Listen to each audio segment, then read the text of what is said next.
Jochi Gómez, Hugo Veras y el señor Padovani estarán libres y entonces tendrán que presentarse de manera periódica y tendrán impedimento de salida del país. Aquí en la República Dominicana, la mayoría de los casos que ocurren de corrupción siempre hacen un show mediático. Realmente no entiendo muchas veces cómo que el Ministerio Público nuestro está trabajando. 7 medidas establece el código, sin embargo aquí solamente se pide una.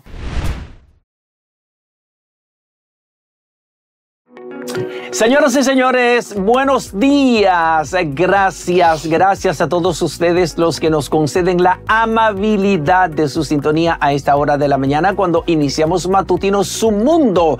Aquí estoy yo en medio de dos jóvenes elegantes, buenamosas e inteligentes. Maximiliana Mansueta, la queridísima Maxi, y Ana Daisy Guerrero, el trueno de la locución dominicana, y quien les habla, José Tomás Paulino, para acompañarles en estas 2 horas de comentarios, de entrevistas y de análisis de los temas más importantes que marcan el rumbo aquí en la República Dominicana y también en el mundo. Bienvenidos a Matutino Su Mundo. Así es, buenos días a República Dominicana. Hoy martes, como dirían en mi campo, ni te casas ni te embarques y ni de tu familia te apartes. Bueno, con muchísimas informaciones, como siempre, aquí en Su Mundo, para que ustedes se mantengan pues ahí activos de todo lo que está aconteciendo en RD. Y bueno, hoy con mucha neblina en horas de la mañana. Yo pensé, señores, que esa neblina que estaba cayendo era que el vertedero Duquesa estaba en una de las suyas, porque regularmente en el Gran Santo Domingo, cada vez que llueve, siempre tenemos una situación ahí en el vertedero Duquesa. Pues es que ya estamos, señores, en una temporada maravillosa, con una temperatura bien agradable, y la hemos estado viendo el día de hoy con esta temporada, con esta temperatura tan agradable y toda esta neblina que ha estado en el Gran Santo Domingo. Me imagino que las provincias también andan por ahí. Así que buenos días. Aquí en el Distrito Nacional, yo pensaba que era una espesa nubosidad. Cuando me levanté, de verdad, que observé por el balcón, pensé que era una espesa nubosidad, como estamos en un periodo de fuertes lluvias,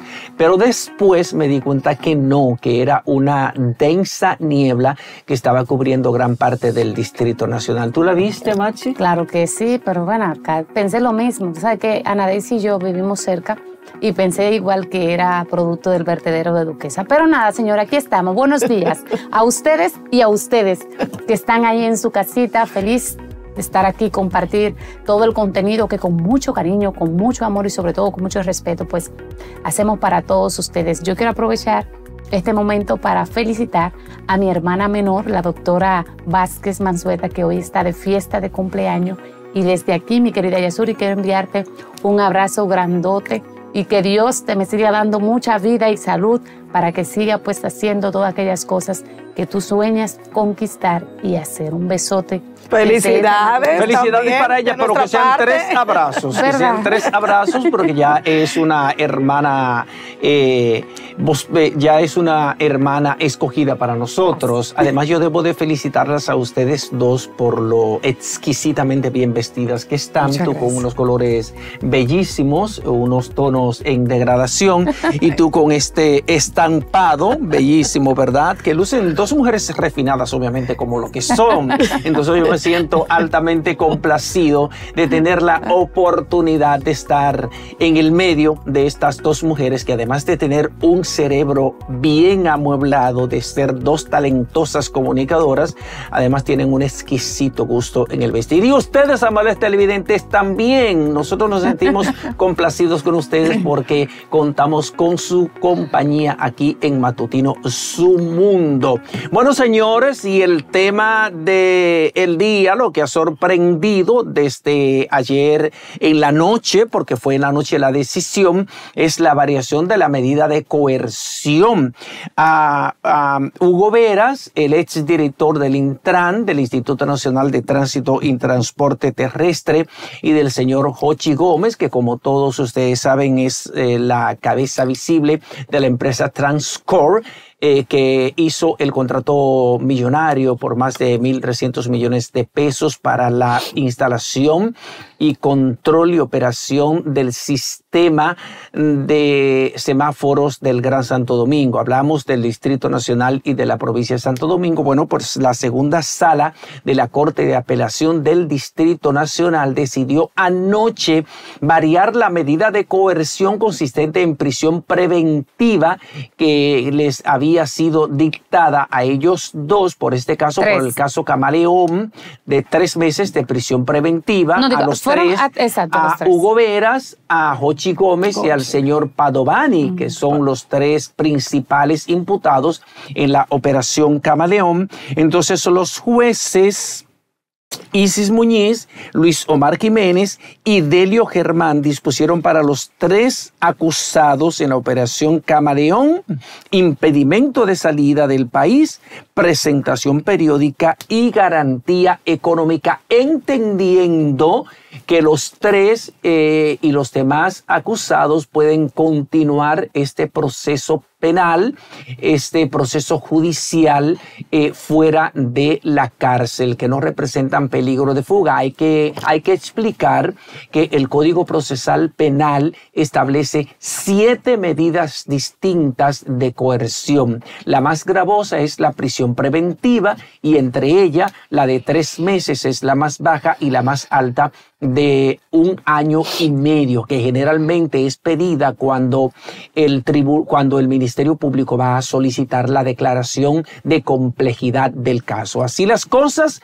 Jochi Gómez, Hugo Veras y el señor Padovani estarán libres y entonces tendrán que presentarse de manera periódica y tendrán impedimento de salida del país. A mí no me sorprendió esa medida. De verdad que yo me quedé, ni siquiera me inmutó. Porque aquí en la República Dominicana, la mayoría de los casos que ocurren de corrupción siempre hacen un show mediático. Hacen un show mediático para, y yo diría es como para que exista como esa justicia social más que la que tiene que ver con aplicar de que se cumplan las leyes en ese sentido. Por ejemplo, en el caso de Hugo Veras, a mí me ha dado mucha pena lo que ha ocurrido con él. Primero, yo diría que por la inexperiencia, por ese manejo, tal vez mal manejo que tuvo como director del Instituto del Instituto Nacional de Tránsito y Transporte Terrestre, Intrant, con las personas que se estaba codeando, se relacionando y de verdad. Llegó un momento en que yo no estaba conociendo a Hugo Veras ahí en el Intrant, porque las personas que eran allegadas a él, que exhiben comportamientos correctos, yo veía que estaban un poquito distantes. Me ha dado mucha pena porque este muchacho viene del seno de una familia correcta, que no ha tenido la necesidad, un muchachito que nació en cuna de oro, diría yo, que nunca ha pasado trabajo, y venir a destruir lo que con tanto sacrificio le ha costado a él, de verdad, mira, eso me ha dado mucha pena. Un muchacho con una carrera brillante, sin ninguna tela por donde cortar, con un programa de gran incidencia en la República Dominicana, vehículos en la radio, señores, todo el mundo, era un toque de queda con Hugo Veras. Esta medida que tomaron el día de ayer con respecto a Operación Camaleón. Esta medida, señores, para nadie fue una sorpresa. Ya todo el mundo sabía lo que iba a venir. Esto ha sido un show mediático. Ya Hugo Veras se va a la casa. Vamos a guardar. Y no es que esté exento, sino que va a estar esperando ya el proceso desde su casa. Pero yo creo que esto tiene que llamar a reflexión, tanto a Hugo como los demás implicados. Primero es porque son jóvenes, señores. Miren hasta dónde está cayendo, hasta qué nivel ha llegado el involucrarse con personas que han tenido comportamiento que no ha sido el más correcto para esta sociedad. Y muchas veces el creerse superior a los demás. Yo creo que Hugo no tuvo la necesidad de caer en ese terreno donde el lodo ha estado envolviéndolo a él, arropándolo a él con este caso Calamar. Vamos a esperar que en los próximos días... El caso Calamar no, Camaleón, porque es que el Calamar es otro. Es que son tantos los casos que hay. Pero además hay que aclarar que sí él estuvo envuelto en el lodo. Sí. Lo que hay que ver es si el lodo lo salpicó, como dijo el extinto... se enlodó porque está en la como dijo el extinto presidente del Senado, Reinaldo Pared Pérez, con el caso de los sobornos de Odebrecht. De acuerdo. Entonces vamos a escuchar lo hay un que régimen dijo, de consecuencia y ya es el castigo que le ha dado la sociedad. Vamos a ver. La sociedad es culpable. Vamos a ver. Bueno, pero lo importante es lo que decidan los tribunales. Correcto. Vamos a ver la reacción del director de la Procuraduría especializada en persecución de la corrupción administrativa, que él y la directora de persecución de la Procuraduría, Jenny Berenice Reynoso, son las dos voces cantantes, son quienes están conduciendo este proceso en representación del Ministerio Público en compañía de la directora de litigación del Ministerio Público, Mirna Ortiz. Vamos a ver las declaraciones del doctor Wilson Camacho con relación a esta decisión. De esas cuestiones es que siempre nosotros dijimos que toda la alaraca que se hizo alrededor del allanamiento practicado a Hugo Veras Goico era una mentira ruin y vulgar. El tribunal que conoció de la medida de coerción nos dio la razón y esta Corte ha dicho una vez más que el Ministerio Público hizo un allanamiento conforme a lo que establece la ley. O sea, nosotros hicimos un allanamiento conforme lo establecen los protocolos internacionales, por lo que se nos dio la razón de que se trataba de una mentira ruin y una mentira vulgar. Sobre la variación de la medida de coerción que se dio con un voto disidente de la presidenta, es necesario resaltar que lo que ha dicho la mayoría de la Corte es que infiltrar una investigación, perseguir jueces para esta sala no tiene ningún valor procesal. Es la decisión que nosotros respetamos, que evidentemente es... Bueno, ahí están las declaraciones de Camacho. Yo no me sorprendí con esta medida. De hecho, a mí lo que me sorprendió fue en principio cuando le dictaron los 18 meses de prisión preventiva. Pero tampoco es de sorprenderse porque lamentablemente en este país el Ministerio Público entiende que nada más hay una sola medida. Todos los casos que hemos visto en los últimos años, el Ministerio Público pide lo mismo. Declarar el caso complejo y 18 meses de prisión preventiva. En ningún caso yo he visto al Ministerio Público pidiendo ninguna otra medida que no sea esa. Entonces, en cárceles sobrepobladas, donde aquí lo que tenemos que abogar, porque si una persona no tiene peligro de fuga, mandarlo para su casa, ponerle un grillete, lo que sea, con una medida de prisión domiciliaria o lo que usted entienda, pero no necesariamente prisión preventiva, como es lo que se ha estado haciendo en los últimos casos que hemos visto. Aquí Hugo Vera estaba siendo investigado y todos los días iba a un programa, a hacer un programa todos los días, o sea que realmente no había un peligro de fuga en este caso, lo mismo que con otros. Por lo tanto, para nada me sorprendió esta decisión de ahora de la justicia de enviar a pasar la Navidad a esos 3 imputados en su casa. Ahora, eso no quiere decir que ya el caso se cayó, porque eso es otra cosa. El dominicano entiende que si a usted se le dio prisión domiciliaria o libertad condicional, ya usted no está pasando por un proceso judicial y el proceso judicial continúa. No, ni que hay gente que piensa que la variación de la medida de coerción es una absolución y el caso está, señores, en una etapa preliminar, en la etapa preparatoria, claro, ni siquiera en la fase preliminar. Que de hecho, una de las cosas que yo critico es el hecho de que el Ministerio Público te dice: tenemos todos los elementos necesarios, tenemos expedientes blindados y te piden un tiempo larguísimo para conocer los casos. Entonces, ¿cuál es el sentido si tú tienes todos los elementos en las manos? Vamos a despachar esto rápidamente para que a esa persona se le conozca juicio de fondo y lo manden a prisión, porque usted tiene todos los elementos que se necesitan para esto. Pero realmente no entiendo muchas veces cómo que el Ministerio Público nuestro está trabajando. 7 medidas establece el código, sin embargo aquí solamente se pide una. Y siempre es declarar caso complejo y 18 meses de prisión preventiva. No varía eso.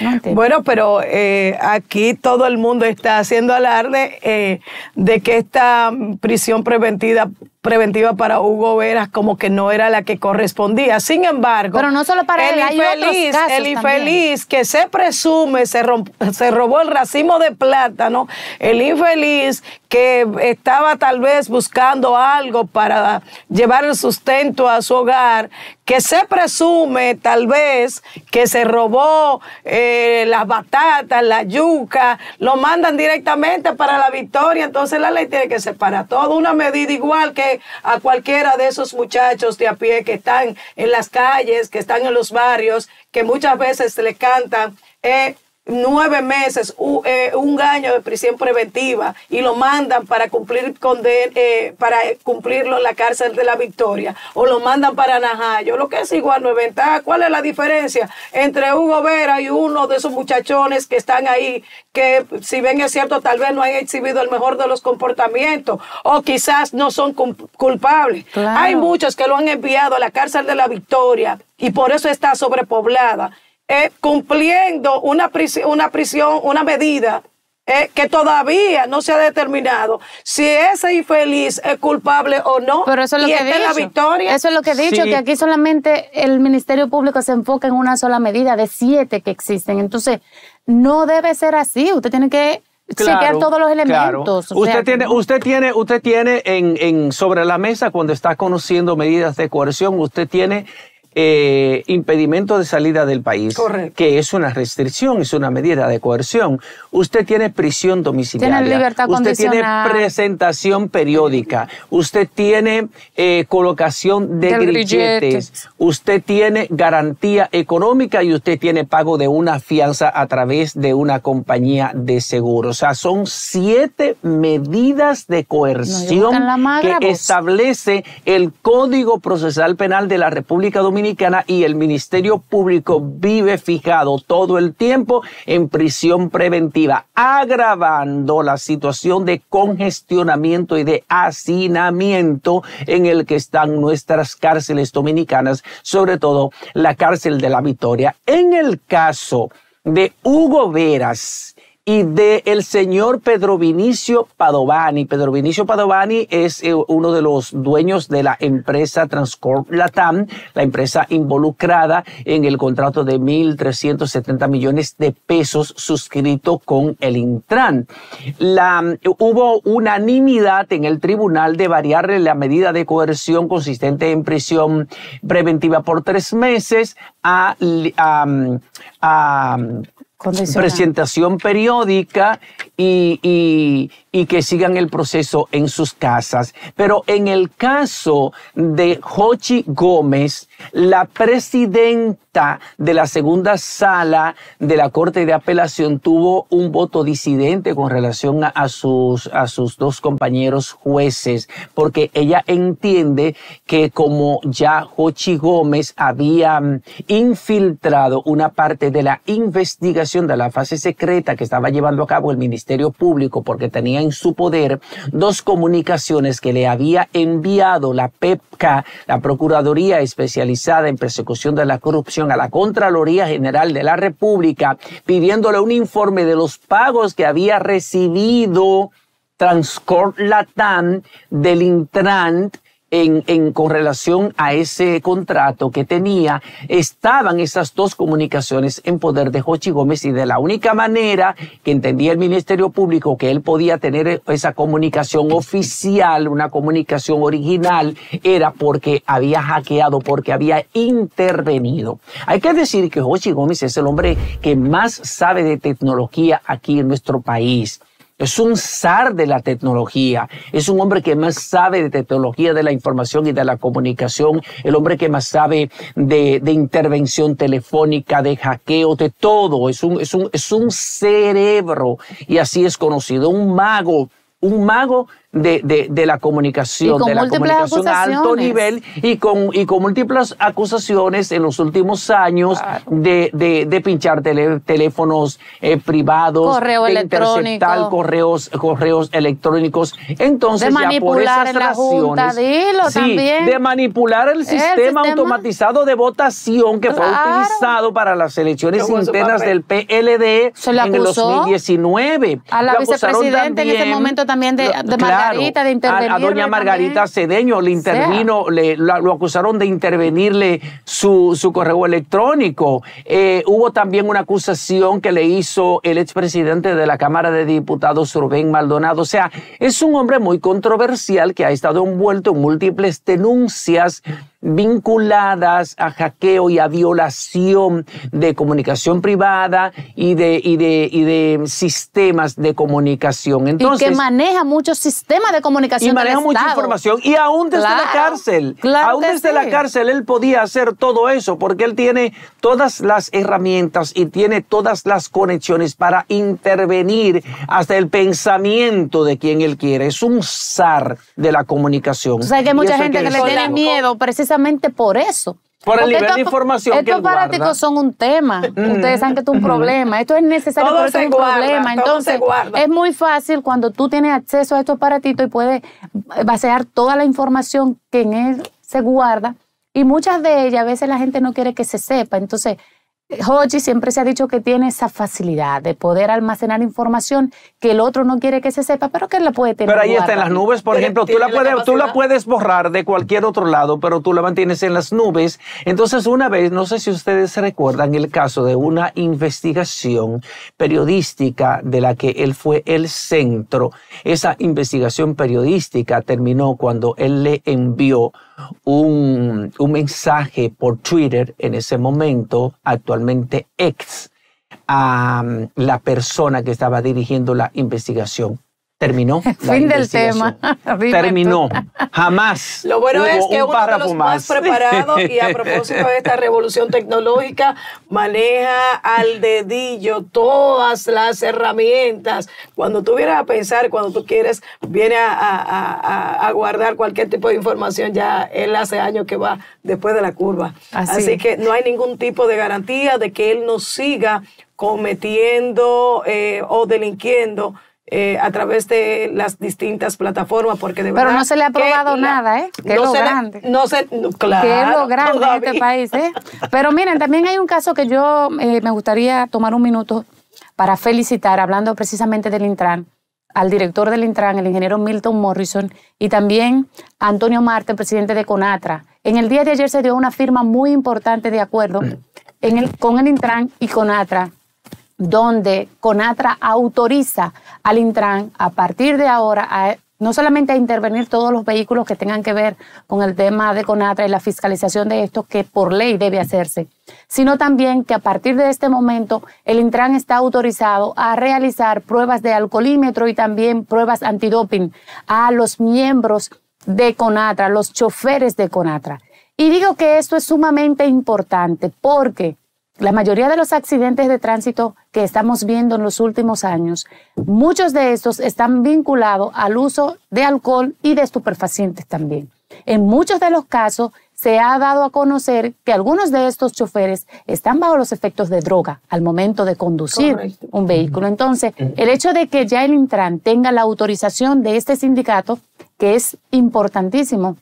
Recuerden que CONATRA es el principal sindicato del transporte interurbano. Entonces, ya con esa autorización, el Intran puede intervenir en cualquier parada y realizar estas pruebas, y esto va a ayudar de una u otra forma a reducir los accidentes de tránsito. Por lo tanto, que de verdad desde aquí felicitamos esta medida que ha adoptado el Intran y CONATRA en beneficio de la ciudadanía. Hiciste una digresión del caso, obviamente, porque estamos tratando el caso del Intran, pero volvamos al caso judicial, porque el abogado representante de Hugo Veras tuvo una explicación muy certera acerca de las razones que llevaron a los jueces de la segunda sala de la Corte de Apelación del Distrito Nacional para tomar esta decisión de cambiar la prisión preventiva por 3 meses que le había sido dictada como medida de coerción por presentación periódica. Vamos a ver al abogado de Hugo Veras. De los 3 imputados, no existe peligro de fuga y que por tanto procede una medida menos gravosa que lo que estamos diciendo desde el primer día. Entonces la Corte lo único que ha hecho es ratificar que el Ministerio Público en ningún momento ha probado que existe peligro de fuga contra los imputados. Por lo tanto, los 3 hoy han sido beneficiados con una decisión justa. Yo siempre tengo mis bemoles, pero en general entiendo que se hizo justicia y se va a lograr lo que nosotros hemos dicho desde el principio, que se puede hacer una investigación con las personas en libertad y que se ha demostrado aquí en este país que en ningún caso de corrupción la prisión preventiva ha tenido la utilidad que han dicho al principio que tiene. Porque todos los imputados están en libertad y están conociendo sus procesos, que ustedes los ven todos los días, no somos nosotros que lo decimos, es que es así. Laura. Todos están yendo a sus procesos de su propio pie. Muchísimas gracias. Ahora las declaraciones de Laura, quien es una de... Vamos a Laura Acosta. Laura Acosta es la abogada de Hugo Veras, en este caso que está siendo ventilado en los tribunales, y ella desde el principio ya ha sido muy coherente. Ella dijo que no procedía la prisión preventiva como medida de coerción, precisamente por eso, porque Hugo Veras es un comunicador de extraordinaria trayectoria y sabiendo que estaba siendo objeto de una investigación penal, él iba todos los días a conducir su programa de radio, se llama Vehículos en la Radio, y no estoy haciendo una promoción, pero así se llama su programa de radio. Iba todos los días, iba a sus empresas, a sus oficinas, hacía una vida normal, común y corriente, con su familia, visitaba restaurantes, salía con su esposa, con sus hijos, o sea, nunca se escondió Hugo Veras, y sus amigos más cercanos mantuvieron todo el tiempo un vínculo normal con él. Entonces ella desde el principio insistió en eso, en que no había razones, y es verdad lo que está diciendo. Todas las personas que están involucradas en procesos de corrupción, en procesos de investigación penal por casos de corrupción, están asistiendo de manera religiosa a todas las audiencias, pese a que ya no están en prisión preventiva, la mayoría. Claro. A la mayoría les han sido variadas las medidas de coerción que primero fueron consistentes en prisión preventiva de hasta 18 meses. En el caso, por ejemplo, de Juan Alexis Medina Sánchez, de Carmen Magali Medina Sánchez, los hermanos del presidente de la República, del caso Antipulpo, a Carmen Magali desde el principio le dictaron prisión domiciliaria, el juez José Alejandro Vargas, pero los demás que les han dictado medidas de coerción consistente en prisión preventiva, les han sido variadas esas medidas. ¿Por qué? Porque se supone que, primero, la medida de coerción de prisión preventiva es dictada porque el procesado representa peligro de fuga, se puede ir del país, que eso simple y llanamente se resuelve quitándole el pasaporte y poniéndole impedimento de salida, porque puede infiltrar la investigación, porque puede, por ejemplo, extorsionar a testigos que pudieran declarar en su contra. O sea, hay una serie de maniobras que puede hacer, pero eso solamente debe durar hasta que el Ministerio Público complete su investigación. Pero y el Ministerio Público nos tiene acostumbrados a nosotros a escribir demasiado, porque ¿cómo es posible que escriban 12.500 páginas en el caso Medusa?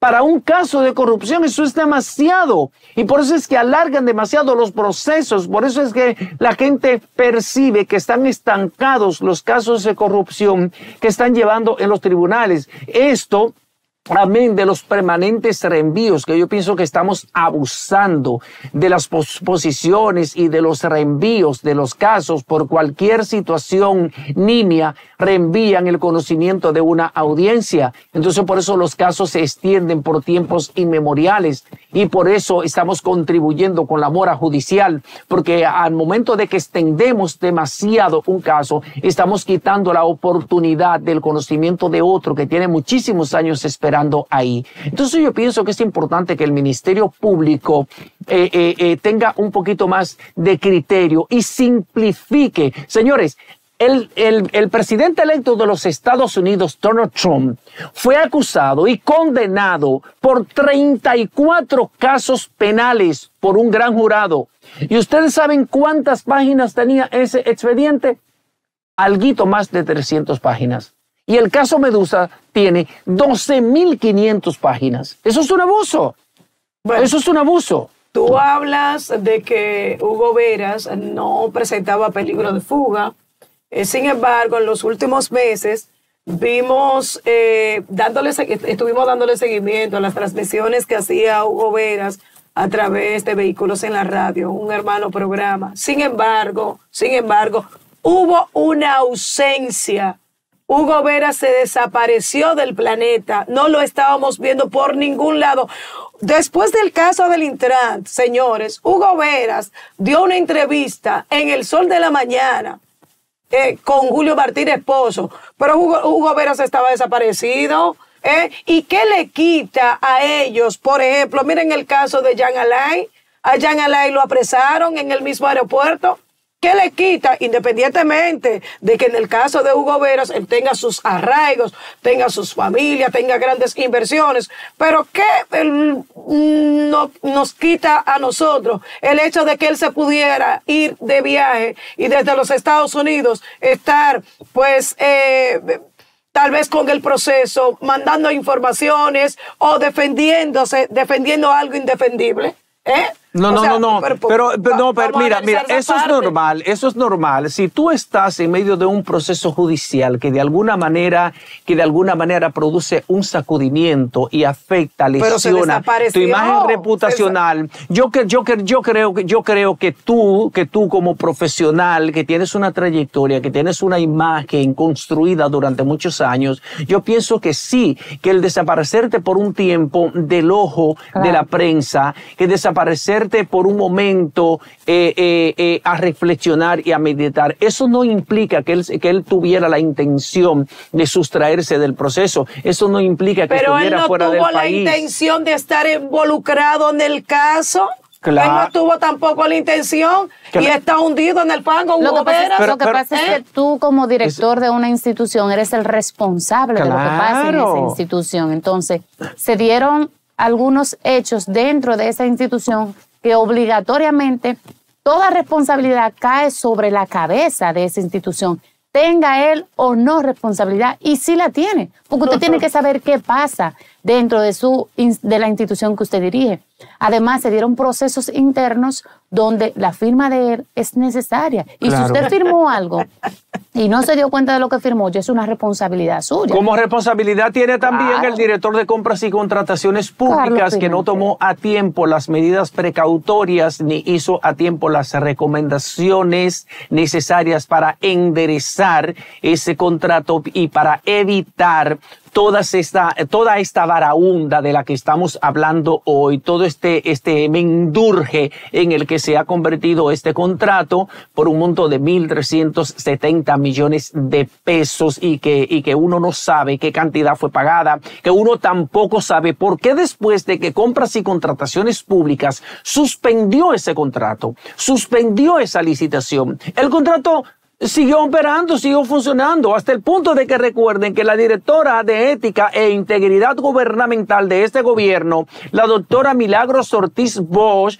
que es un ícono referencial de transparencia, de honestidad, dijo: a mí no me gusta que los contratos sigan en operación después que fueron suspendidos. Eso era lo único que usted tenía que decir, doctora Milagros Ortiz Bosch. Yo de verdad que nunca la entendí. Pero el Intran tenía... Debió llamar la atención al director de Compras y Contrataciones Públicas. Pero el Intran tenía un director funcionando de manera interina. Tenemos el cortecito de Carlos Balcácer. Vamos a hacer conexión con él. Sí, vamos a ver lo que dijo Carlos Balcácer anoche. Esta madrugada, porque fue tardísimo que tomaron la decisión de variar la medida de coerción. Vamos a ver lo que dijo Carlos Balcácer, si tenía energías en ese momento todavía. Mando un mensaje muy claro. Señores, el discurso punitivo y preventivo del Ministerio Público está desacreditado. Ya ese discurso la justicia no cree. Hoy día el Ministerio Público, por caso de presunta corrupción, no tiene uno en cautiverio. Y esa decisión sabemos que no le va a gustar, no va a ser del agrado de ciertas personas. Fundamentalmente inclusive algunos comunicadores se la van a tener que tragar sin agua, la decisión. Para que lo sepan. Muchísimas gracias. Bueno, eso ha sido todo desde esta Corte de Apelación. Carlos Balcácer desde el principio había sostenido y lo había reiterado que esa era una medida exacerbada, que el Ministerio Público se estaba excediendo en el momento en que pidió prisión preventiva por 3 meses en Najayo para Hugo Veras, para Pedro Vinicio Padovani y el señor Jochi Gómez. Lo sostuvo desde el principio, ha estado hablando de que el Ministerio Público se está desacreditando porque está siendo muy recurrente. El Ministerio Público en estos casos, en los casos de corrupción, entiende que no hay otras medidas cautelares, porque además de medidas de coerción también son medidas cautelares. ¿Por qué? Porque lo que busca el Ministerio Público al dictar una medida cautelar es prever, es asegurarse que los procesados puedan concurrir, puedan asistir a los procesos, que no se puedan sustraer. Entonces, para dictar una medida de coerción consistente en prisión preventiva, tienen que concurrir varios elementos. Por ejemplo, que la persona represente peligro de fuga, que esa persona pueda presionar, pueda coactar a posibles testigos que en el futuro tenga pendiente utilizar el Ministerio Público, que los pueda presionar para que no declaren en su contra, o que esa persona pueda a lo mejor destruir evidencias, pruebas, o pueda dificultar el acceso del Ministerio Público a evidencias que puedan ser utilizadas para sustentar la acusación cuando vayan a un juicio de fondo. Entonces, esos elementos tienen que configurarse todos juntos para justificar una medida de coerción consistente en prisión preventiva, que fue lo que, a juicio de los jueces de la segunda cámara de la Corte de Apelación del Distrito Nacional, no fueron configurados, con la excepción de la presidenta del tribunal, Isis Muñiz, que entendía que en el caso del señor Jochi Gómez sí se configuraban esos elementos, sí él podría representar un peligro para la integridad del proceso de investigación que está llevando el Ministerio Público. Pero ese Carlos Balcácer no era el abogado que estaba llegando a una audiencia en el Palacio de Justicia, que con un controlcito estaba amenazando que iba a pagar la red semafórica del Gran Santo Domingo. ¿No es ese mismo abogado del que estamos hablando? Pero ellos lo hicieron. Pero lo hicieron. Pero ellos lo hicieron. Recuérdate del apagón, semafórico. Recuérdate del apagón que generó un caos. Primero. Sí, claro que sí. Pero, de hecho, el voto disidente de esta magistrada, yo estoy totalmente de acuerdo. Tal vez en el caso de Hugo Vera y del encargado de tecnología podrían enviarse a su casa, pero en el caso de Jochi se demostró y se ha demostrado que de una u otra forma él tiene incidencia para hacer eso y más. Claro. Sí, sí, él lo puede hacer desde la cárcel también. Sí, pero no es lo mismo. Sí. Sí, en la cárcel tiene mayor vigilancia, tiene mayor restricción. Claro. Pero él tiene el Ministerio Público quedó feo, es verdad lo que dijo Balcácer. Le está quedando muy está bien equipada. No, la misma tecnología. Los internos de los distintos centros penitenciarios de la República Dominicana son los que más... los que mejores comunicados están en la República Dominicana. Tienen buena tecnología. Tienen tecnología de punta. Ustedes ven que los presos se comunican con quien sea, a la hora que sea. Hay una red muy importante. Y señores, utilizan los presos tecnología de punta aquí en el país. Pero desde las cárceles... que él pueda seguir, que llegue y que pueda seguir con su entramado y que pueda seguir pues afectando a cantidades de personas. ¿Qué nos quita eso? Desde las cárceles son realizados actos de sicariato, son organizados robos, atracos, asaltos, secuestros desde las cárceles, señores, y eso simplemente, eso no sería posible si los presos no cuentan con aparatos de comunicación y comunicación altamente sofisticada. Y eso es precisamente lo que pretende hacer, erradicar el director del instituto, el presidente del Instituto Dominicano de las Telecomunicaciones, Guido Gómez Mazara, que ha dicho que va a tratar de bloquear las señales para telefonía celular en las cárceles del país. Es un proyecto que está ya en ejecución. Esperemos que así sea. Nosotros nos vamos a una pausa comercial. En cuestión de segundos estamos de regreso con todo lo que resta del programa, con nuestros invitados y otros temas. Señores, tenemos que hablar ahorita de la situación calcinante que está viviendo Haití. Qué terror, qué pánico da aquello con el tiroteo de 2 aviones, uno que tuvieron que venir a aterrizar a la República Dominicana. De todo eso vamos a hablar ahorita. Quédense con nosotros, falta muchísimo más contenido aquí en Matutino Su Mundo en este martes 12 de noviembre del 2024. Haitianos y quizás norteamericanos de cualquier nacionalidad, personas que van a visitar a sus familiares en Haití totalmente inocentes de cualquier situación. Si no declaran esas bandas terroristas, entonces yo no sé qué son. Esas son ya y tienen que declarar las bandas terroristas. Ahí teníamos el corte del presidente de la República Dominicana, Luis Rodolfo Abinader Corona, una declaración hecha ayer en el encuentro semanal con la prensa, y se está refiriendo al tiroteo a 2 aviones de aerolíneas norteamericanas de JetBlue y de Spirit Airlines que fueron impactados mientras intentaban aterrizar en el aeropuerto internacional Justin Louverture de Haití, y que por esa situación tuvieron que ser redireccionados a la República Dominicana y aterrizaron aquí en nuestro país en el aeropuerto Cibao. De este tema vamos a hablar en lo que resta de nuestro programa, pero mientras tanto tenemos aquí a una invitada muy especial, la licenciada Berta de la Cruz. Ella es presidenta del Colegio Dominicano de Enfermería. Agradecemos su amabilidad, agradecemos su visita a esta hora de la mañana. Bienvenida. Buenos días. Muchas gracias por invitarme a su programa. Y nosotros estamos aquí representando a todas las enfermeras y enfermeros del país. Bueno, Berta, ¿cómo anda el Colegio de Enfermeras? Bueno, gracias a Dios, después de ser la ley derogada en el 2018, ya en el 2022, cuando se elige la primera directiva del colegio, iniciamos a poner en ejecución todo lo que esté establecido en la ley. Y a partir de ahí comenzamos a organizar la casa, como decimos.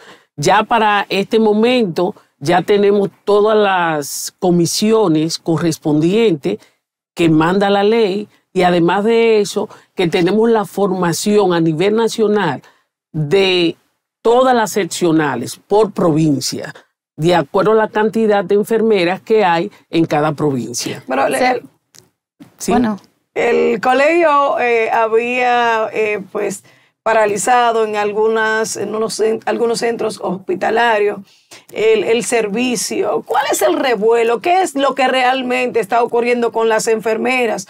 Ustedes que están llamadas a ofrecer un servicio de calidad, a asistir a cantidades de personas que van a los distintos centros hospitalarios y a las clínicas. ¿Qué es lo que está pasando con las enfermeras? Bueno, ustedes saben que el plan de lucha tiene un largo tiempo. Y nosotros como enfermeras y enfermeros hemos sido muy condescendientes porque consideramos eso que usted mencionó, el servicio a nuestros pacientes. Y hemos dado mucho compás de espera al gobierno para que pueda solucionar esas reivindicaciones que no es que se está pidiendo limosna, es lo que realmente se necesita. ¿Cuáles son en específico? ¿Qué es lo que se le ha pedido al gobierno que el gobierno no ha cumplido hasta este momento? Bueno, estamos solicitando un aumento salarial de un 100%, eso es negociable. Estamos solicitando nombramientos porque tenemos un déficit de enfermeras a nivel nacional. Aproximadamente debería de ser de 8 a 10 enfermeras por cada 10.000 habitantes y tenemos 3.8. O sea que estamos totalmente en un déficit muy grande. Además de eso también estamos pidiendo el incentivo por tiempo en servicio. Eso fue una conquista de hace muchos años, pero se aplicó, pero ya se olvidó. ¿Qué significa? Que el que tiene 5 años hay que darle un porcentaje en base al salario que tiene en el momento. El que tiene 10 años, 15, 20. Entonces, en la medida que va pasando, ya el personal siente que se van aumentando sus ingresos. Pero eso se quedó ahí por más ya de 10 años, o aproximadamente 10 o 15 años, no hemos tenido ningún cambio respecto a esto, que es el incentivo por tiempo en servicio. Otra parte son las pensiones, que ya fueron, bueno, ustedes escucharon que se dieron unas pensiones voluminosas en mayo, pero esas pensiones todavía no han salido porque teníamos que resolver unos acuerdos que el señor Juan de la Rosa, que tiene que ver con jubilaciones y pensiones. Juan Rosa, que es el director Rosa, sí, de jubilaciones, y pensiones, detuvo el proceso hasta recibir una carta ya de los acuerdos por el presidente. Pero tenemos entendido que ustedes han recibido por parte del director general de jubilaciones y pensiones un trato muy diferente, que en varias ocasiones se han reunido con él y él ha sido condescendiente a todas sus peticiones. Claro, así es.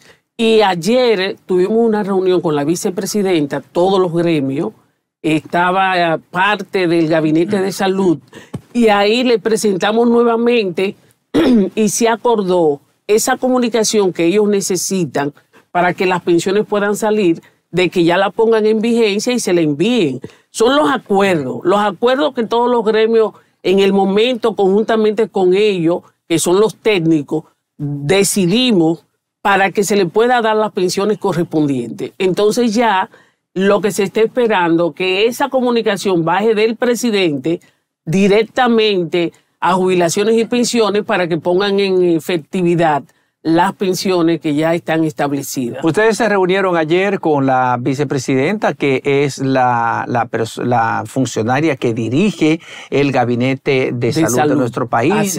Tuvieron reuniones también en Palacio Nacional, ¿es así? Así es. Entonces, ¿qué conversaron en esas reuniones que motivaron, por ejemplo, que ustedes hayan dejado sin efecto el paro que ya habían anunciado? ¿Cuáles fueron las promesas que les hicieron a ustedes para satisfacer el pliego de demandas? Sí, bueno, después de haber una sensibilización en esa reunión, en esa mesa técnica, se acordó que hoy tenemos reunión específicamente donde se van a discutir esos puntos que yo le mencioné, pero de una manera detallada y consensuada, con datos específicos en cuanto a cuánto se nos va en lo que nosotros estamos solicitando. Y en esa reunión se acordó, porque como teníamos reuniones anteriores y no se le había dado seguimiento, entonces a partir de ahora inicia nuevamente la mesa técnica. Consideramos, nos pidieron un compás de espera. Nosotros siempre hemos considerado que las negociaciones es lo mejor, pero tiene que ser consecutiva. No es que yo me reúna hoy y después usted se olvidó. Entonces, eso fue lo que establecimos. Entonces, a partir de ayer, que fue la primera reunión, después de tener aproximadamente 3 meses, hoy tenemos otra reunión donde va a haber parte del gabinete y ahí se van a acordar, van a estar la gente de presupuesto, que es vital por lo que nosotros estamos solicitando, va a estar el ministro de Trabajo, va a estar el ministro de Salud, y va a estar el director ejecutivo del Servicio Nacional de Salud. O sea, esas autoridades conjuntamente con los gremios vamos a establecer esas necesidades, esas reivindicaciones, para que presentársela, después de nosotros formarla con todos los detalles, al presidente para que nos puedan dar respuesta. Sabemos que no hay varita mágica. ¿Cuál es el salario de una enfermera actualmente? La enfermera está ganando 41.200 y algo de pesos. Eso sin aplicarle el incentivo, porque hay algunas que tienen aplicado el incentivo que llegan a 47, pero hay otras que no se le aplicó. Entonces estamos en esa disyuntiva. O sea, el salario de una enfermera podemos decir que se asemeja a la canasta familiar, porque la canasta familiar ronda por esa cantidad. Ese es el salario de una enfermera graduada, como decimos, de una licenciada, que es una licenciatura en una universidad. Porque hay otras enfermeras que son auxiliares que no tienen un título de licenciadas en una universidad. ¿Cuántos son en total? ¿Cuántos son en total las enfermeras graduadas a nivel nacional? ¿Cuántas licenciadas tenemos? Tenemos computadas directamente, porque hay muchas graduadas, pero en el servicio hay 16.000 enfermeras. ¿Todas son miembros del colegio? No todas son miembros del colegio, por lo que le decía. Ahora nosotros tenemos esta campaña de captación de miembros, porque como somos colegios, todos tienen que estar, eso es obligatorio, tienen que estar, pero asimilar esa ley es un proceso y lo entendemos. Ahora, aparte de las profesionales, también están los auxiliares, los bachilleres técnicos, porque todavía dan la atención, que también tienen que estar bajo la sombrilla del colegio. Eso indistintamente de que pertenezcan a cualquier sindicato. Eso no tiene relación una cosa con la otra. ¿Hay confianza realmente en las palabras del gobierno en cuanto a lo que se habló en el día de ayer? Porque ustedes hace meses que están que si le creemos, pero llamamos paros. ¿Realmente hay confianza en lo que se está dando este momento? Esa era una de las cosas que discutíamos, que da mucha pena que para que nos puedan escuchar tenemos que hacer estos levantamientos. Pero en el día de ayer había mucha sensibilidad y con el deseo de la señora vicepresidenta queriendo resolver esta situación. Nos explicaba una serie de detalles que nosotros lo entendemos, pero todos los afiliados que están detrás de nosotros no entienden esa parte porque tienen que ir a una farmacia a comprar, tienen que ir a un colmado, a un supermercado, la educación de los hijos. Entonces, toda esa parte nosotros le explicamos y por eso se decidió en esa mesa técnica que nosotros hoy nos íbamos a reunir para hacer ese pliego de demanda bien detallado, bien consensuado, con presupuesto, con el ministro de Trabajo, para que cuando se lleve a donde el presidente no digan, ahora tiene que ver los presupuestos, porque ya es un tiempo. ¿Ustedes creen en esa promesa del presidente? Nosotros estamos creyendo en la promesa. Es lo único que tenemos ahora, esa promesa. ¿Y si no le cumple? Y el ministro de Salud Pública ha sido muy condescendiente, porque gracias al ministro de Salud Pública es que tenemos estos encuentros, porque nosotros directamente hablando con él le decíamos, es que nosotros necesitamos que el presidente nos escuche. Y ahí se hizo la intervención. Inmediatamente la vicepresidenta prestó atención.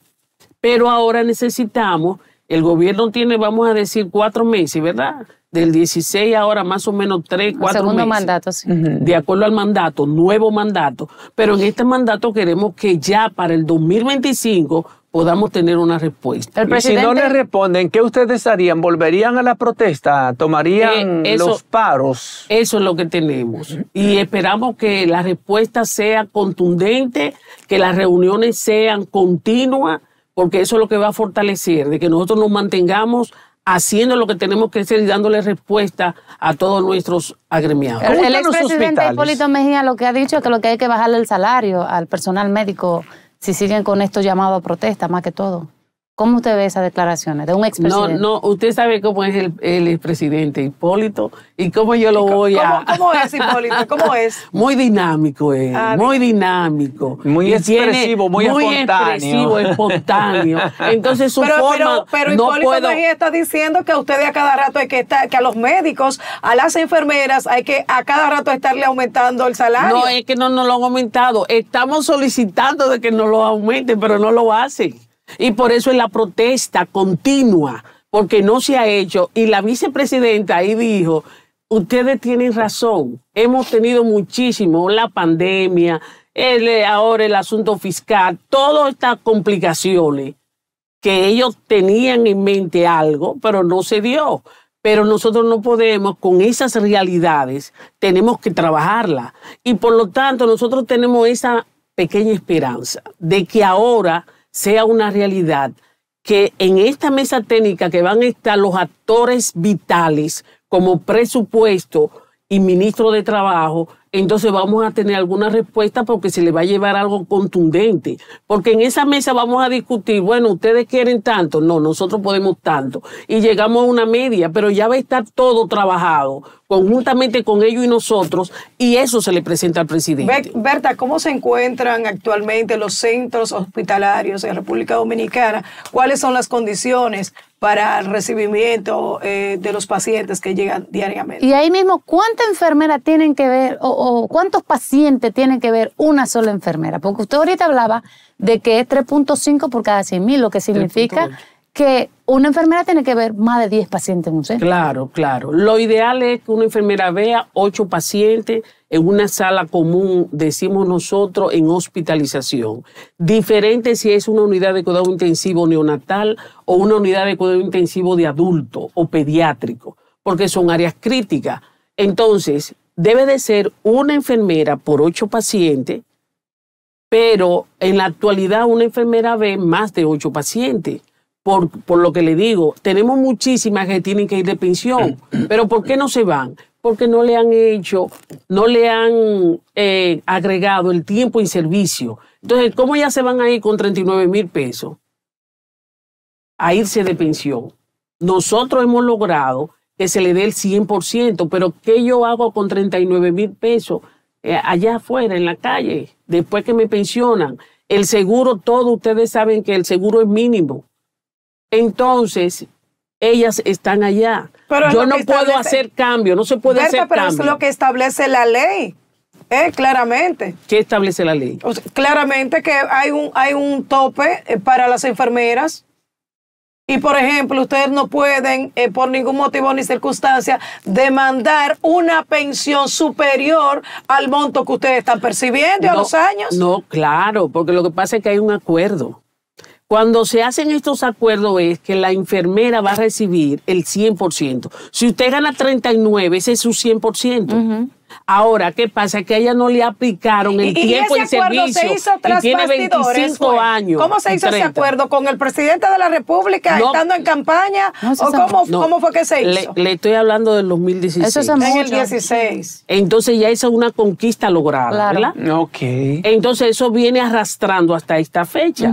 Ahora, ¿qué hicimos? Por eso yo le mencionaba que por eso es que el señor de la Rosa todavía no ha sacado esas pensiones porque él necesita el acuerdo de este presidente. Correcto. Entonces ya otra vez le entregamos la comunicación a la señora vicepresidenta y ella se lo va a llevar para que puedan firmar ese acuerdo y entregarlo. En la medida que esas enfermeras que están en los hospitales, pero no pueden estar dando el servicio porque ya tienen 65 años, muchas tienen hasta 70 años, algunas están con bastones, entonces no pueden dar el servicio. ¿Qué tenemos que hacer nosotros? Ubicarlo en otro lugar, poner. Entonces, eso es lo que queremos. Si tenemos esas enfermeras que salen con su pensión como debe de ser, entonces ya podemos nombrar personal joven, que hay muchísimo, porque nosotros tenemos 16 universidades formando profesionales de enfermería. ¿Hay carencias de enfermeras en los centros? En los centros no es que hay carencia, es que ese déficit, porque tenemos enfermeras preparadas que no están empleadas. Entonces lo que necesitamos es emplear esas enfermeras. Pero como decíamos el día de ayer, sabemos que tenemos que tener un presupuesto para suplir la necesidad. Y nosotros estamos conscientes de eso. Y queremos que podamos hacer esos amarres para que minimizar eso del déficit, por lo menos llevarlo a 5 y seguir incorporando mayor cantidad de enfermeras hasta que podamos tener las enfermeras por lo menos mínimo para dar calidad. Usted ha hablado en el transcurso de esta conversación que ha sido bastante edificante para nosotros en cuanto a conocer la razón y la base fundamental de las demandas de ustedes. Pero un elemento muy importante son las condiciones para realizar las labores de enfermeras en los hospitales públicos. Hay medicamentos, hay herramientas, hay equipos, cómo están las instalaciones, cómo están los espacios, cómo están las camas, cómo está el mobiliario, cómo está la ropa de cama, cómo están los hospitales en sentido general, en qué ambiente están desarrollando ustedes sus labores. Sí, esa es una muy buena pregunta, porque el Estado, el gobierno, se ha preocupado por hacer muchas instalaciones. Tenemos muchísimos hospitales bellísimos, con las estructuras correspondientes, excelente. Pero en la medida que tenemos y comenzamos a usarlo, posiblemente los primeros 3 meses tenemos todas las herramientas necesarias para nosotros poder dar el servicio. Entonces yo decía, hay que analizar si es que en las direcciones de los hospitales no saben hacer este manejo de administración o hay un déficit de parte del Estado para que pueda enviarle todas las subvenciones correspondientes porque nos hace falta. Algunas veces nosotros estamos que nos hace falta la solución salina y como usted como director, sabiendo que yo tengo 10 cajas, donde tenemos una audiencia de aproximadamente un movimiento de 300 pacientes, lo que llegan a la emergencia, lo que se ingresan. Entonces, usted tiene que pensar, espérate, me quedan solamente 5 cajas, tengo que buscar los medios de cómo garantizar eso. O sea, es un asunto que los funcionarios, todos los funcionarios, tienen que planificar lo que tienen y tienen que denunciarlo a tiempo, porque nosotros queremos hacer nuestro trabajo. Fíjense, las enfermeras no solamente se quedan como licenciadas, tenemos muchísimas que son doctoras en enfermería o doctoras en ciencias de la salud, son enfermeras, pero son doctoras en el quehacer. Y aparte de eso, tenemos también enfermeras que tienen maestría, algunas tienen hasta 2 maestrías.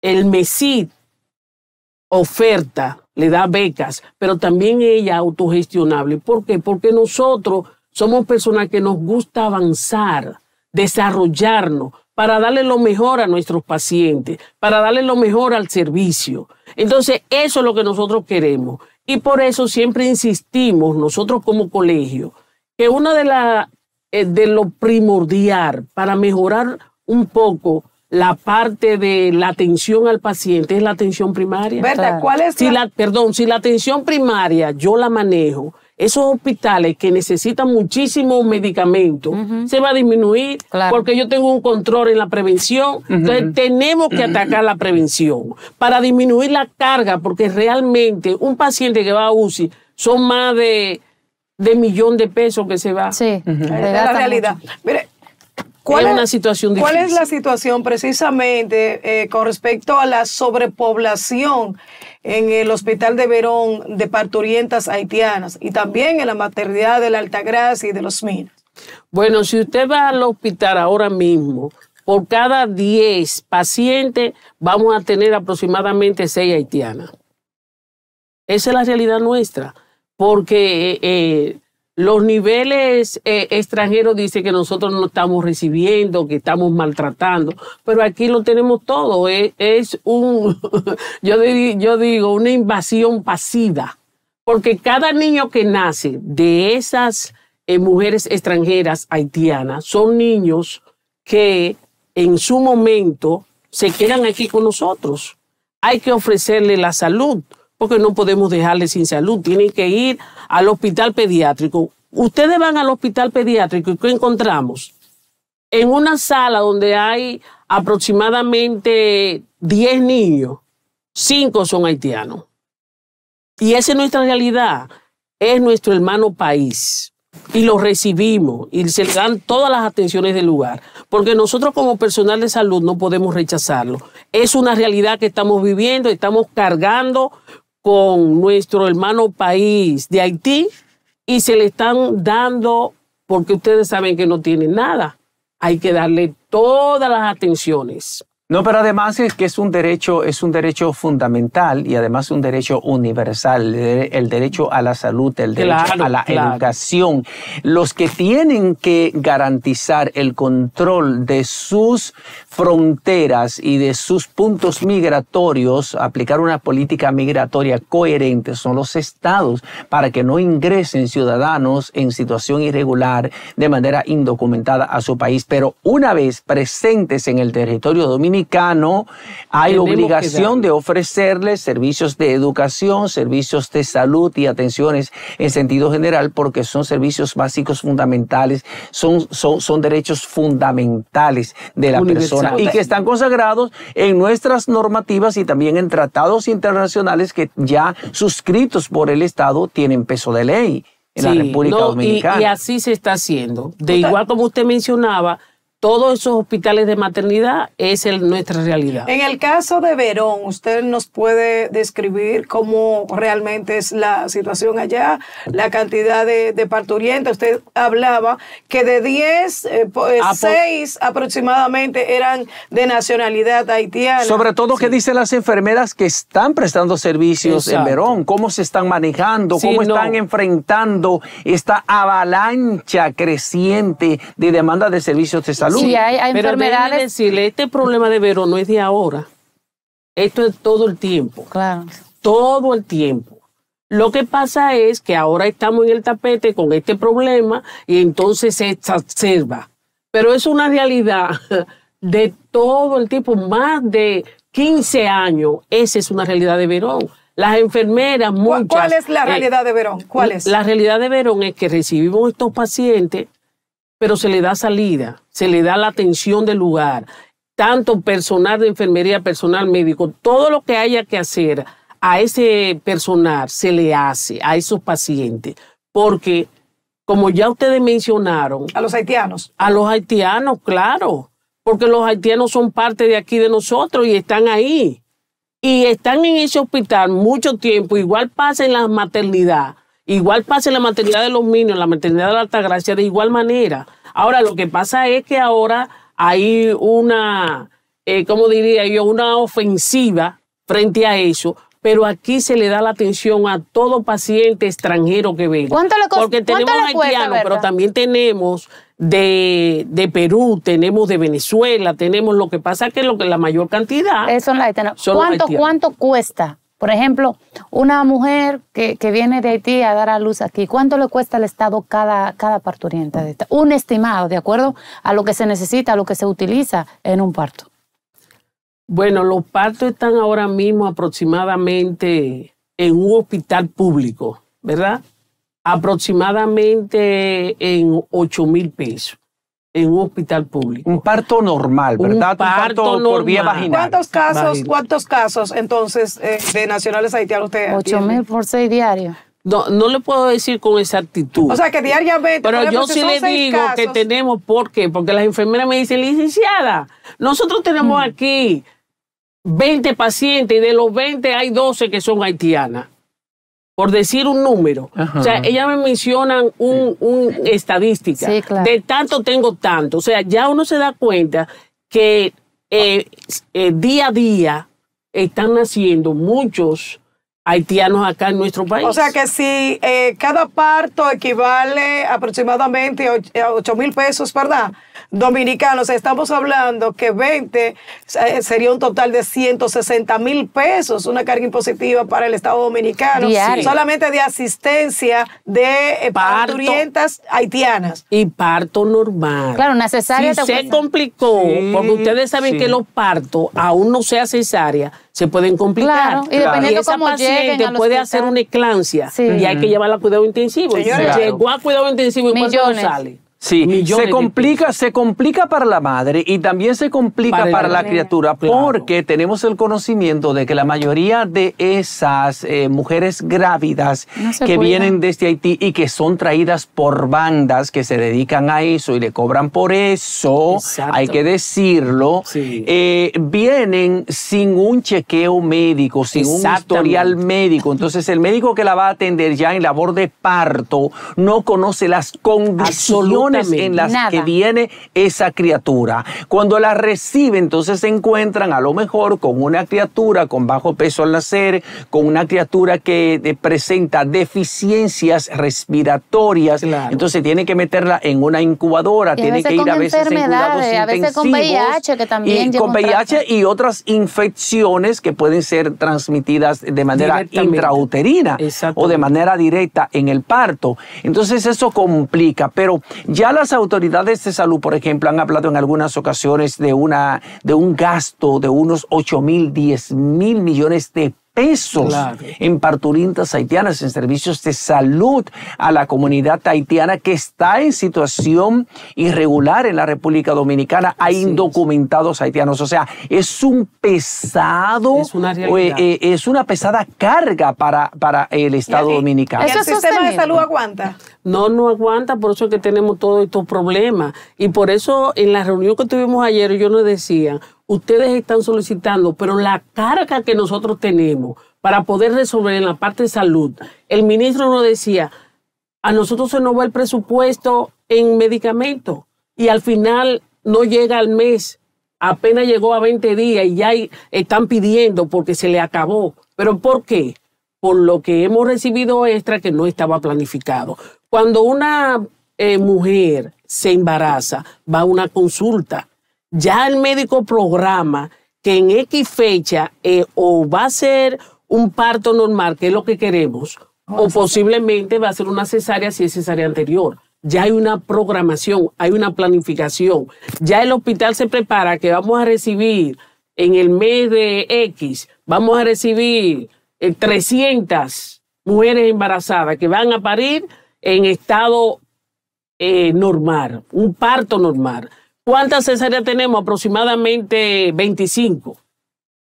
Entonces, esa es la parte que nosotros nosotros entendemos porque trabajamos en los hospitales y sabemos nuestra realidad. Y cuando nos faltan los diferentes instrumentos, las herramientas de trabajo, también, y exigimos esas herramientas de trabajo, porque si yo no tengo un catéter, que es lo más sencillo, no puedo hacer los procedimientos.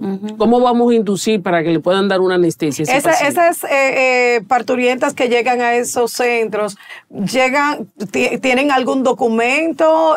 ¿Pagan alguna cuota por ser asistidas? Bueno, tenemos servicio social en los hospitales y se trata de buscar con algún familiar, porque ustedes saben que ellas entienden perfectamente nuestro idioma, pero nosotros nos resistimos a aprender. Y una de las cosas que tiene el colegio que nosotros queremos proyectar es enseñarle a las enfermeras de esos hospitales principales el creol. Tenemos que aprenderlo a hablar. Entonces, muchas veces nosotros no queremos aprender porque tenemos como esa... ¿cómo les diría yo? Una resistencia a esa parte. Pero sí es una realidad. Ellas se busca la forma. Hay algunos hospitales que captan y se logra algo, pero hay otras que son ceros y ceros. ¿Pero pagan algún dinerito esas parturientas? Algunas. Te puedo decir que quizá un 1%. Ay, mi madre. Un 1%. Las demás, no hay forma de conseguir familia, no lo visitan. Parece que ellos dicen, no me visiten porque te van a contactar, porque eso hace el servicio social, que inmediatamente tiene el familiar, mire, esto, tiene que buscar esto, buscar aquello. Bueno. Pero se hace la diligencia para minimizar el costo en los hospitales. Bueno, pero usted dice que están tratando de que las enfermeras aprendan creol. Eso está muy bien. Nosotros queremos... Eso está muy bien, pero ¿y no deberían ellas venir aquí y hablar en español? Porque ellas son las que están solicitando un servicio y necesitan que se les ofrezca. Pero ellas saben hablar español y entienden en español. Lo que pasa es que cuando está el conversatorio, para nosotros saber la raíz, qué le pasa, qué enfermedad, ellas tratan de no hablar en su... Sí, de nada saben para no evidenciar. Exacto. Para no evidenciar. Porque ellos sí saben su irresponsabilidad. Porque son unas irresponsables. De llevar un embarazo por 9 meses sin visitar un médico, sin beberse ni siquiera una tisana que le recomienden. No, porque hay un elevado nivel de irresponsabilidad también por un sesgo cultural, por un problema cultural. Es un gravísimo problema con el que carga la República Dominicana. Y es un grave peso, es una grave presión sobre el presupuesto de salud en la República Dominicana, el que representan las parturientas haitianas y los pacientes haitianos de la República Dominicana. José Tomás, vienen de manera irregular y para el colmo vienen a dar a luz aquí. Sí. O sea que en lugar de 1 son 2 y 3, lo que se incrementa es esa carga para el Estado Dominicano. No, atrás viene el marido, manda a la mujer embarazada, grávida, a parir a la República Dominicana, se queda el muchacho aquí y después el marido cruza la frontera prevaliéndose, haciendo uso de una red de mafiosos militares y civiles que actúan en connivencia para permitir que la frontera dominicana, pese a que supuestamente está sellada, sea una ventana abierta para que cruce de todo, no solamente indocumentados de Haití, de otras nacionalidades, sino droga, cigarrillo, combustible, bebidas alcohólicas, de todo, absolutamente todo cruza por esa frontera. Y con este trato dice que se están violentando los derechos de los nacionales. No vamos a meter a la doctora, no vamos a meter a la licenciada Berta de la Cruz, presidenta del Colegio Dominicano de Enfermería, tan profundo. Solamente vamos a darle las gracias por habernos visitado esta mañana. De verdad que sus declaraciones han sido altamente edificantes. A ustedes, amables televidentes, quédense ahí, no se despeguen porque aquí falta muchísimo material que tenemos preparado para todos ustedes. Volvemos en segundo después de la pausa. Vienen aquí, ellos saben lo que les va a pasar. Pero los países también, desde Estados Unidos y los demás países, tienen con este acto que ya sobrepasó todas las acciones, tienen que declararla como bandas terroristas. Y aquí estamos, seguimos en Matutino Su Mundo este martes, ya 12 de noviembre del 2024. Señores, va rapidísimo. ¿Cuántas cosas, Tomás? El que cumplen años, muchísimas personas conocidas. Pero además, señores, no sé si ustedes sabían que noviembre es el mes de la familia. Noviembre también celebramos aquí en la República Dominicana una fecha importantísima, el 25 de noviembre. Conmemoramos un aniversario más, el 63 aniversario ya, ¿verdad? El asesinato de las hermanas Mirabal, Patria, Minerva y María Teresa Mirabal. Ese 25 de noviembre de 1960, y eso de alguna manera se convirtió en el punto de partida para el proyecto que terminó con la decapitación, con la desarticulación de la tiranía trujillista y el asesinato del sátrapa Rafael Leónidas Trujillo. Entonces el 25 de noviembre es una fecha para nosotros de conmemoración, pero también de celebrar la heroicidad, el valor y esa determinación permanente que ha tenido la mujer por la defensa de la democracia, de la libertad, del territorio, de nuestros valores auténticos de la República Dominicana. Pero tenemos que seguir hablando, señores, de ese acontecimiento que ha dado un giro terrible a la situación de Haití, y fue el tiroteo, el ataque ataque armado del que fueron blanco dos aeronaves de empresas norteamericanas cuando estaban llegando al aeropuerto internacional Toussaint Louverture de Haití, una aeronave de la empresa JetBlue y otra de la empresa Spirit Airlines de los Estados Unidos. Cuando se proponían aterrizar en ese aeropuerto, fueron atacadas a balazos, recibieron impactos en su fuselaje, y esa acción vandálica perpetrada por las bandas armadas y delincuenciales que controlan gran parte de Haití después del magnicidio del presidente Jovenel Moïse el 7 de julio del 2021. Ahí tienen la imagen del avión de Spirit que tiene varios impactos de bala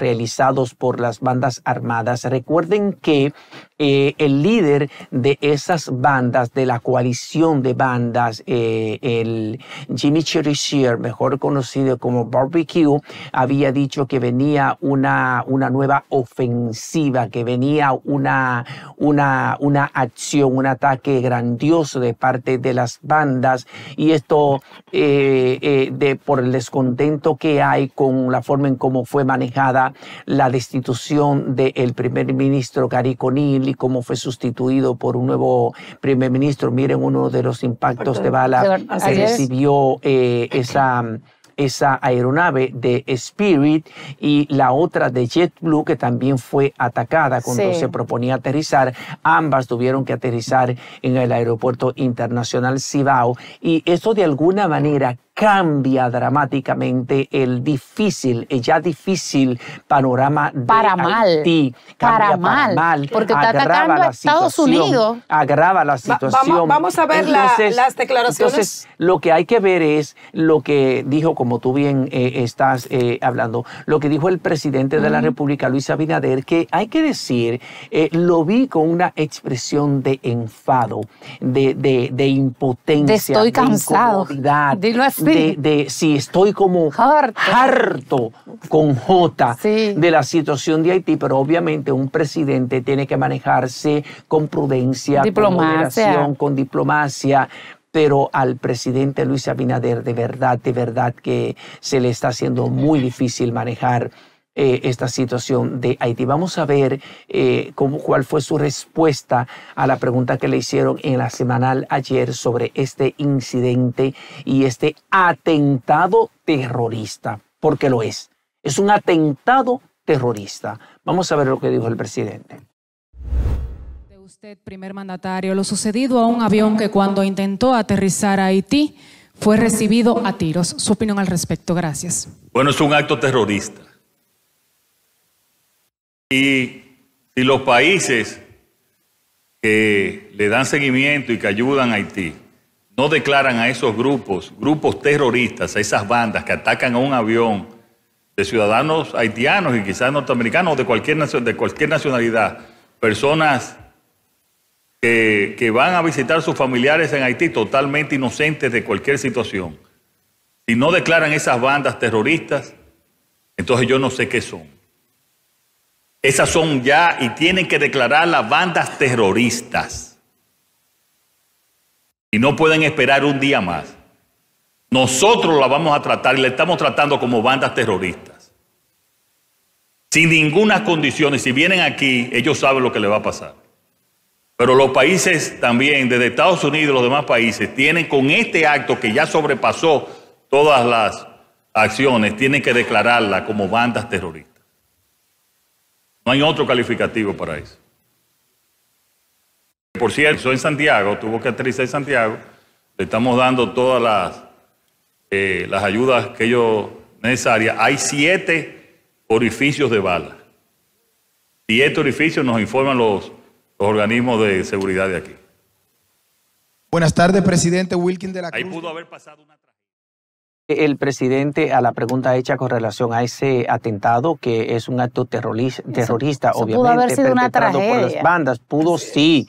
Porque si ese avión explota, esos impactos pudieron haber hecho explosionar ese avión, y el otro también de JetBlue que fue atacado. Obviamente que es una acción terrorista, forma parte de este plan, de este nuevo plan de las más de 400 bandas armadas, criminales, delincuenciales que prevalecen en Haití, que controlan gran parte del territorio. Jimmy Cherizier Barbecue, cuando anunció esta nueva andanada, esta nueva ofensiva de las bandas armadas, advirtió a la población haitiana que no saliera a las calles a menos que tuviera una extrema necesidad. O sea que ellos van a convertir las calles de Haití en un verdadero infierno, invivible más de lo que está. Van a convertir a ese pueblo, al pueblo más pobre del hemisferio occidental, en una desgracia peor, en algo invivible, en algo inenarrable. Porque hay que decir, señores, que entre julio y septiembre último, esas bandas armadas han matado a casi 2,000 personas. Y en el año, en lo que va del presente año, han matado alrededor de 8,000 personas. Además, han forzado a salir de Haití a más de 100,000 personas. Y los que no han salido es porque no han tenido la oportunidad, porque muchos quieren venir para la República Dominicana, cruzar la frontera para llegar a territorio dominicano y estar a salvo aquí. Y eso hay que entenderlo. Nosotros tenemos un grave problema con la migración haitiana, pero eso hay que entenderlo, porque Haití es como una hoguera, Haití es como un infierno, Haití no tiene salida, esa gente Haití no tiene escapatoria. Todo lo que hay a su paso. Esa gente tiene una protesta, y si en el camino de la protesta se encuentran con 300 vehículos, esos 300 vehículos lo queman. Si en el camino está el banco, ese banco lo queman. Si hay un hospital, ese hospital lo queman. Es lo que hemos visto de Haití en los últimos años. Esa protesta no ha parado un segundo. O sea, ustedes saben que fueron 300 millones de dólares que el gobierno de Estados Unidos prometió entregar a Kenia para el envío de los soldados kenianos a esa nación para combatir esas pandillas. 300 millones de dólares, de los cuales 109 millones ya el gobierno de Estados Unidos desembolsó. Yo lo decía ayer y lo reitero hoy. Dudo mucho que, dado estas condiciones que tiene Haití, el presidente Donald Trump desembolse un peso más para Haití. Bueno, lo dudo mucho. Y eso, señores, de verdad que va a ser incontrolable lo que se dé en Haití. Ahora bien, el presidente hablaba ayer de que es un acto terrorista. El terrorismo, ustedes saben cómo es que Estados Unidos lo enfrenta, ¿verdad? Eso sí. Entonces, Haití, la situación se le puede complicar aún más. Y mientras más se complica la situación de Haití, más peligroso se torna para la República Dominicana, porque estamos a un paso con una frontera cerrada, pero solo en sus puertas, porque en sus inmediaciones sabemos cómo es que funciona el territorio de frontera con Haití. Por lo tanto, ojo con esto, señores. Estamos ante una situación muy peligrosa para República Dominicana si Haití sigue como va, porque de verdad que ahí no hay control de ningún modo. Bueno, lo que sí es cierto es que lamentablemente Haití es un estado fallido. Ahí hay una muestra fehaciente para nuestro amigo embajador de Haití, que le había pedido a los organismos internacionales intervenir con lo que estaba ocurriendo con Haití sobre las violaciones de los derechos fundamentales. Miren cómo anda Haití atacando. Eso es una muestra, un ejemplo de los actos vandálicos que se cometen diariamente en Haití. Ahí está, ataque, eso... tal como lo ha calificado el presidente Luis Abinader, un ataque, eso tiene que calificarse como terrorismo, y de verdad hay una muestra fehaciente. Si 7 impactos de bala recibieron esos aviones que pretendían aterrizar en el hermano país de Haití. Y como siempre, la República Dominicana dándole espaldarazo a ese hermano país, permitiendo al presidente Luis Abinader que ese avión o esos aviones aterrizaran en suelo dominicano. Es que tenía que hacerlo, porque eso lo establecen tratados internacionales de aeronavegabilidad. Cuando un avión se encuentra en una situación de emergencia y pide permiso a un país, al país más cercano, al aeropuerto más cercano para aterrizar, hay que darle paso, inclusive hay que crear las condiciones, si hay que organizar un dispositivo de seguridad, de socorro, de asistencia, hay que organizarlo, porque lo más importante es salvaguardar las vidas que vienen en esa aeronave. Entonces eso es parte de acuerdos internacionales. No importa, en este caso se trató de Haití, pero si se trata, por ejemplo, de otra aeronave que esté sobrevolando el espacio aéreo dominicano, que ha pasado en muchísimas ocasiones y tiene una situación de emergencia y pide permiso para hacer una escala técnica en la República Dominicana para chequear esa emergencia y resolverla, hay que abrirle el espacio, aún sea en el aeropuerto de las Américas, en el Higüero, en el aeropuerto de la Fuerza Aérea, donde sea, porque lo más importante es salvar vidas. Entonces, señores, miren, pasando de un tema a otro. De un escándalo a otro. De un escándalo a otro. Hay un escándalo que ha suscitado, que tiene como centro de atención otra vez, señores, a este muchacho que pudo ser una gloria del deporte, que pudo fraguarse una carrera exitosa en el béisbol.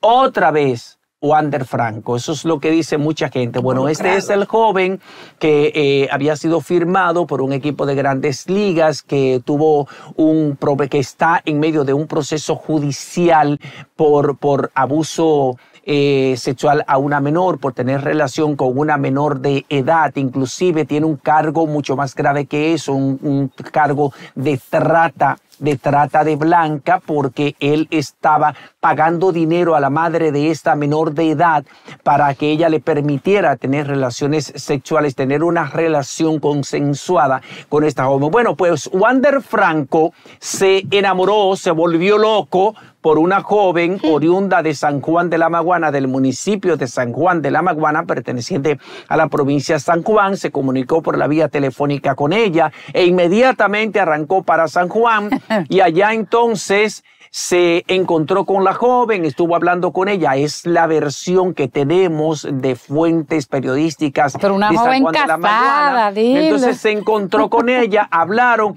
y decidieron entonces tener como un acercamiento, sí, estrechar lazos y no necesariamente de amistad. Él dice él que no sabía, que ella le dijo que no era casada, que ella era una muchacha soltera, que era una muchacha libre de la soltera, pero que no tan sola. De atadura. Bueno, entonces pasó que ahí llegó, en el momento en que estaba Wander con ella, llegó el prometido, no sé si es el esposo, el compañero, el prometido de esa joven, y ahí se produjo una situación, un forcejeo, una discusión que terminó en un pleito, en una lucha física cuerpo a cuerpo. Según las informaciones que tenemos, Wander Franco, como es un tipo atlético, como es un tipo que se ejercita, logró dominar al joven pareja de la joven en cuestión, y entonces ahí vino el padre del joven, de la víctima, cuando se enteró de la situación, y se produjo en una situación bastante difícil que pudo terminar en algo peor, porque hubo armas de fuego en el medio. Vamos a ver.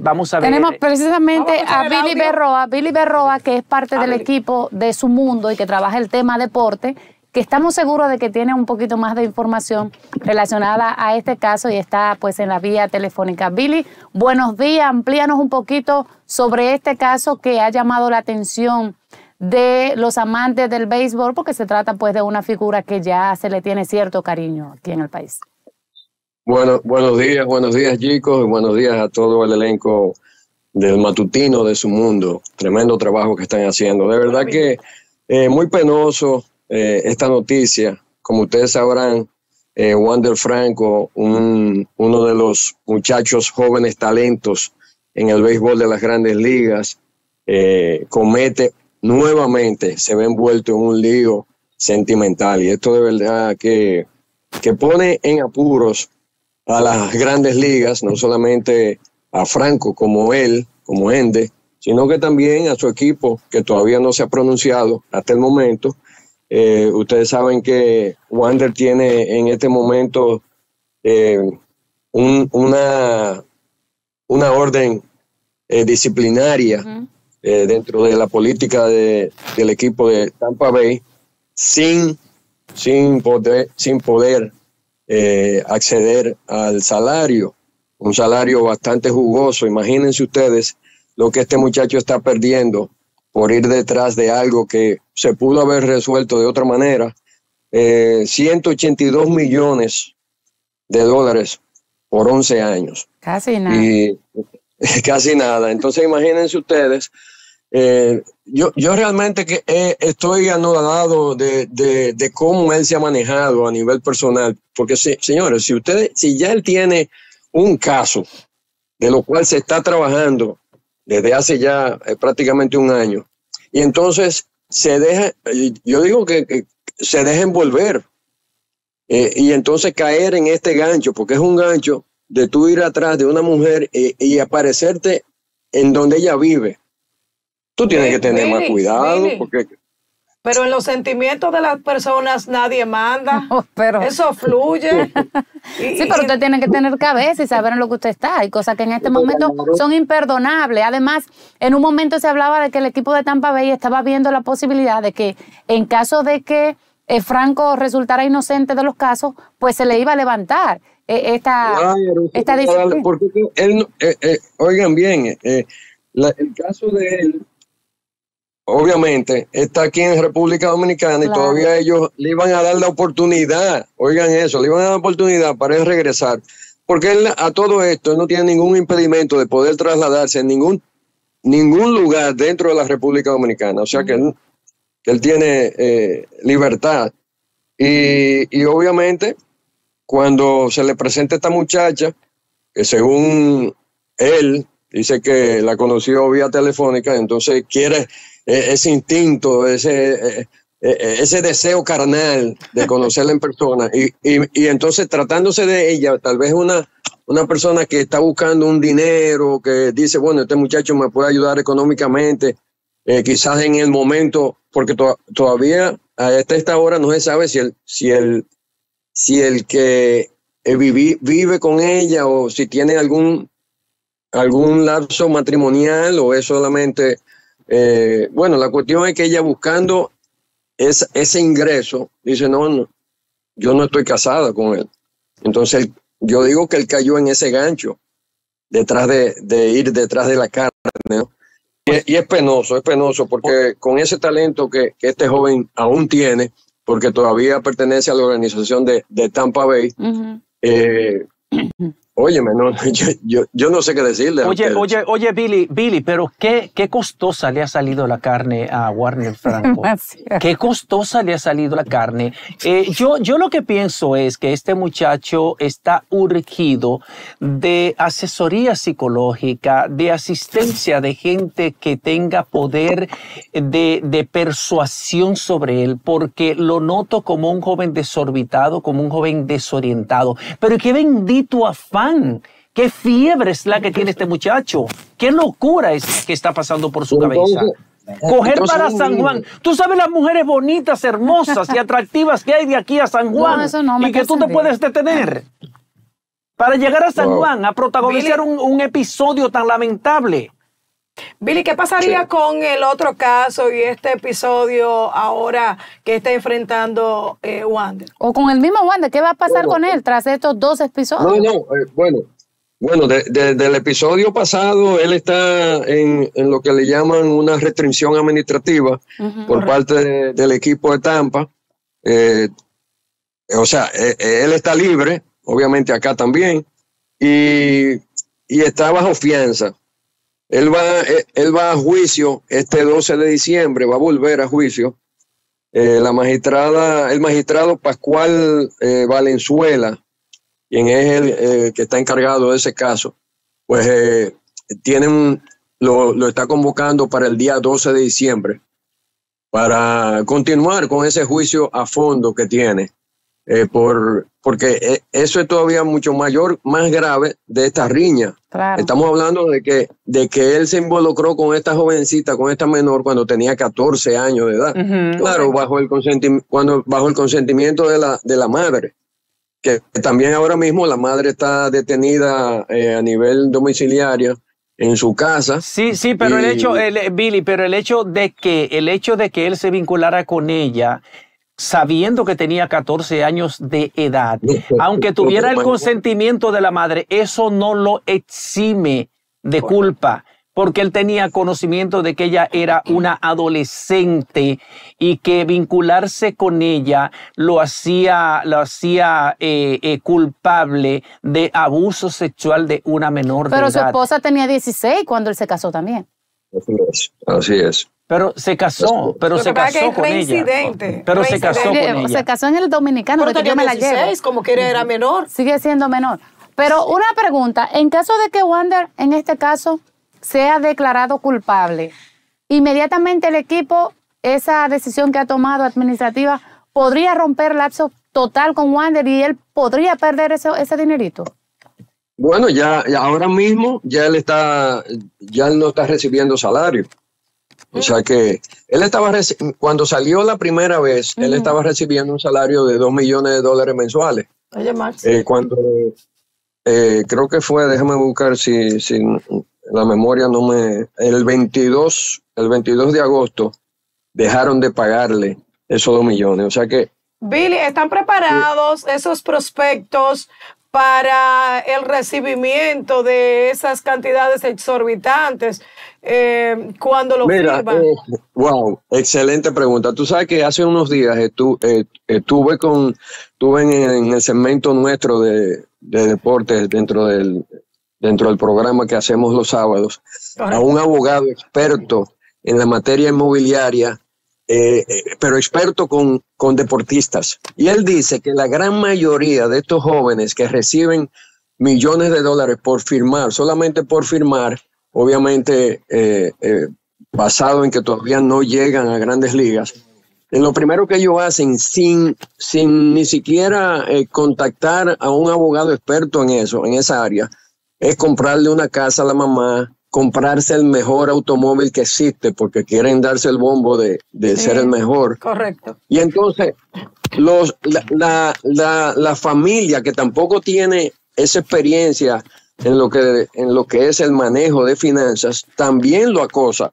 Mira, tenemos que resolver ese préstamo. Billy, gracias. Es que no es lo mismo Vladimir Guerrero Jr. que Vladimir Guerrero. Gracias por tus declaraciones. Estamos muy cortos de tiempo. Muy interesante. Luego te contratamos para que hablemos más amplio de este tema. Ahora nosotros vamos a conectar con un homenaje, con un reconocimiento que fue ofrecido ayer al ex pelotero de Grandes Ligas, Albert Pujols, a esa estrella del béisbol de la República Dominicana aquí en nuestro país. En Albert Pujols no tenemos únicamente a un beisbolista, a un atleta de grandes luces, de un extraordinario rendimiento, sino también a un extraordinario ser humano con un comportamiento intachable en las Grandes Ligas. Ahí tenemos el reconocimiento de la Fundación Boulevard de las Estrellas. Cordialmente les invita al acto de reconocimiento del ex pelotero de Grandes Ligas, Albert Pujols, donde le será dedicada una estrella. Será este miércoles 13 de noviembre, ¿verdad? Mañana a las 10 de la mañana en el Paseo de las Estrellas, en la avenida Winston Churchill, esquina Víctor Garrido Puello, aquí en Santo Domingo, el Distrito Nacional. Allá estaremos nosotros también presentes, ¿verdad? y queremos agradecer a la Fundación del Paseo de las Estrellas por esta invitación. Señora Mercedes Suárez. Un abrazo desde aquí. Gracias. Y a ustedes, amables televidentes, por su sintonía de cada día. Gracias por estar ahí en este recorrido informativo. Nosotros nos despedimos por hoy, pero mañana a las 7 de la mañana estaremos otra vez juntos aquí en Matutino Su Mundo. Feliz resto del día. Hasta la próxima. Bye, bye.